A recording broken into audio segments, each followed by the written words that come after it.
Hello, welcome back to the boat shed, and today is February 7th of 2024, and just a quick update on where we are.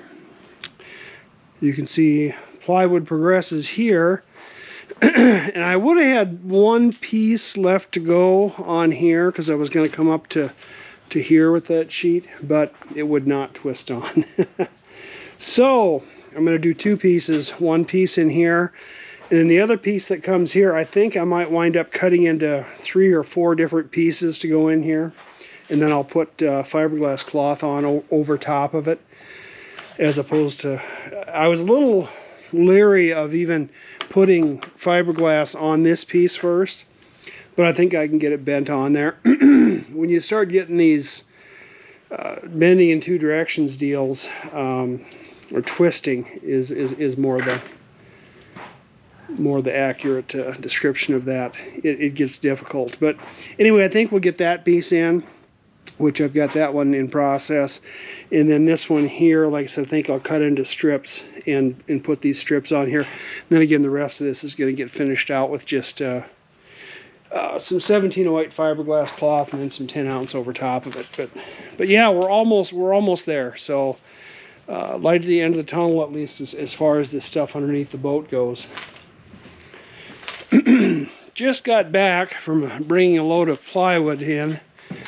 I picked up 8 more sheets of this 1/2-inch plywood, and I picked up a couple sheets of 3/4-inch plywood, and that's sitting over there.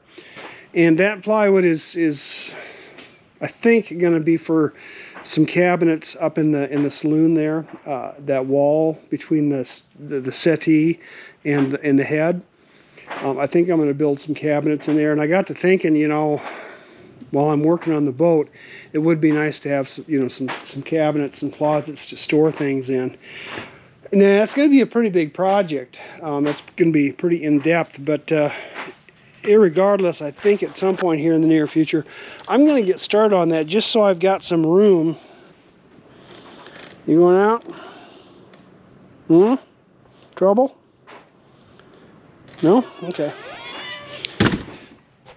I think I want to get that done just so like I said, I've got some storage in there, some place to put things while I'm working in there. Here's that first piece that goes in, and you can see I've got the first layer of glass cloth on there.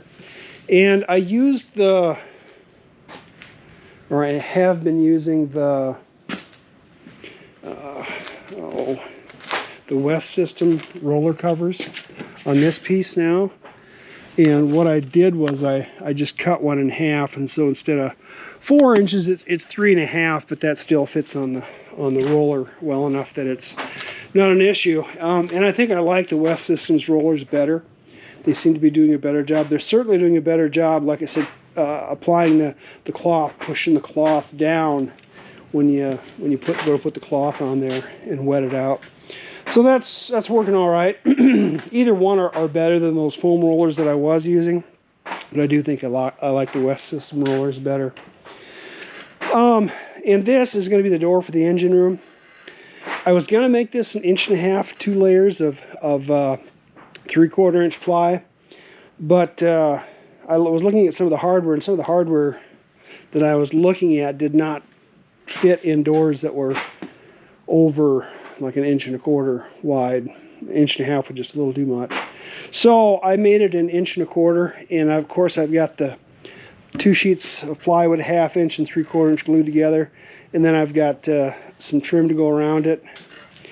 We'll run the router with the flush bit on there, bearing flush bit, cut bit on there, and we'll get that perfectly smoothed up. We'll get the edging trim put on there, and then we should have a more or less functional door once we get it hung in there. So yeah, I'm not sure what I'm going to use for latches and stuff on it, but I wanted to make sure that I kept the door at a thickness that I could left my options open. You know, you see a lot of people putting, you know, dogged latches on their, you know, doors in the pilot house, and like doors going into the engine room. Yeah, and that'd be wonderful, but you just can't buy those anywhere. I have not found anyone that actually just sells that sort of hardware. So yeah, maybe there's a good case for somebody to start up a company that makes some of that hardware, because there isn't a lot of door hardware around. I mean, it just, nobody makes that stuff. I mean, Perco makes it, and that's about it. But anyway, so picked up more plywood so we can carry on. Got more plywood in process here. Got some stuff so I can start working on the cabinets up there in the boat. When I get sick of putting plywood on down here, I can put plywood on up there. We got the door going, and that's about the extent of it. Like I said, it was tough up here in the bow, and George had talked about that. You may need to cut things into strips to even your plywood. You're putting plywood on complex curves or compound curves or whatever you call them. You may need to cut your plywood into strips, and I think I'm going to do that with this one piece up here, just to, and hopefully it'll lay down on there all right. I almost debated just putting more regular solid wood on there. It's a little easier to plane that stuff down, and and I've had to do that here too.